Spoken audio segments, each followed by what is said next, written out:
বারবার ধর্ষণের ঘটনায় বিব্রত নোয়াখালীর সুবর্ণচরবাসী। নদী ভাঙা বানভাসী মানুষের বসবাস নতুন এই চরে কেন এত ধর্ষণ? সচেতন মহল বলছেন, জমির মালিকানার অভাবে প্রভাবশালীদের কাছে জিম্মি উদ্বাস্তু এসব মানুষ। বিচ্ছিন্ন বাড়ি ঘরে পুরুষের অনুপস্থিতি সহ অসচেতনতা এবং পিছিয়ে থাকা জীবন ব্যবস্থায় অপরাধ প্রবণতার মূল কারণ। দর্শক, নোয়াখালী প্রতিনিধি তথ্য চিত্রে আরো জানাচ্ছেন সমর ইসলাম। ২০০৫ সালে সুবর্ণচর উপজেলার পথ চলা শুরু। জেগে ওঠা নতুন চরে ঠিকানা হয় রামগতি, সন্দ্বীপ, ভোলা, মনপুরা ও হাতিয়ার নদী ভাঙা মানুষের। কিন্তু দীর্ঘদিন বসবাস করেও বসতবাড়ি ও চাষের জমির মালিকানা নেই। প্রভাবশালীদের কাছে জিম্মি তারা। নতুন বসতি হওয়ায় এখানে গড়ে ওঠেনি মার্জিত সমাজ সংস্কৃতি। বিচ্ছিন্ন বাড়িঘর, পুরুষ মানুষের অনুপস্থিতি সহ নানা কারণে বাড়ছে নারী শিশু নির্যাতন ও সংঘবদ্ধ ধর্ষণ।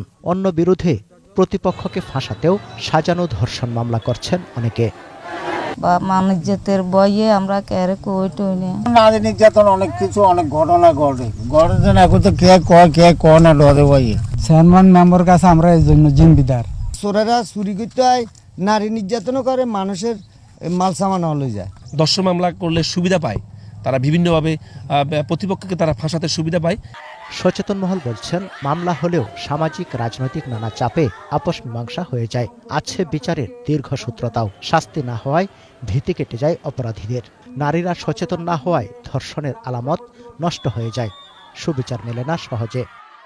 বাদী আপোষ মীমাংসায় যখন সম্মত হন, তখন দেখা গেল মামলা আসামি খালাস পেয়ে যান। বিচার কার্য যদি খুব তড়িৎ গতিতে সম্পন্ন করা হয়, তাহলে দর্শকদের মনে একটা ভয়ভীতি তৈরি হবে।